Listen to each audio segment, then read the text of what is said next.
Steve Hanlon here with the Johns Island Club.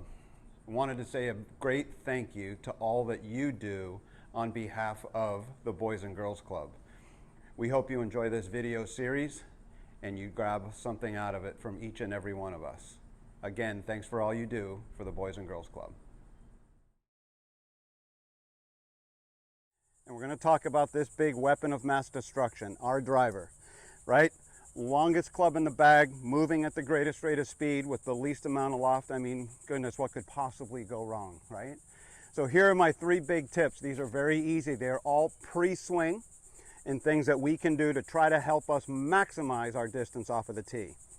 Number 1, I want you to start by taking 1/2 of the golf ball and making sure that when you have that sitting on the tee, that 1/2 of that golf ball, I'll try to do that so my hand is, or the ball is more visible, so that 1/2 of that golf ball is above the crown of the driver, okay? If I come in a little closer, I'm using the logo on the side of the golf ball here. We're talking about the crown of the driver, or the top right there, and we're gonna put that about halfway there, okay? Tip number 1.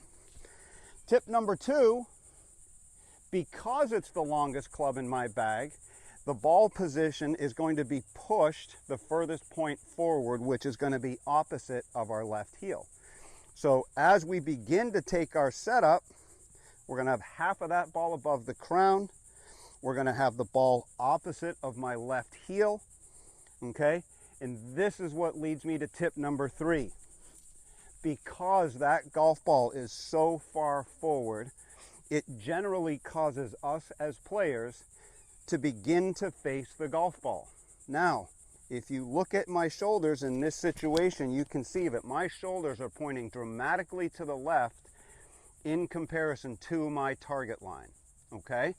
So tip number 3, and probably the easiest one that we're gonna do, is once we take that address position, I wanna make certain that I tilt and point my sternum back behind the golf ball. So all 3 together: 1/2 of the golf ball above the crown, 2, golf ball up and forward off of my lead heel, and 3, when I take my setup, I want to make sure that I'm turned so that my shoulders are now square to the target line and my sternum is pointing back behind that golf ball. Okay, follow those 3 steps. That should get you a little more accuracy, and it will definitely try to get your ball flight to straighten out. Thank you, and we hope this helps.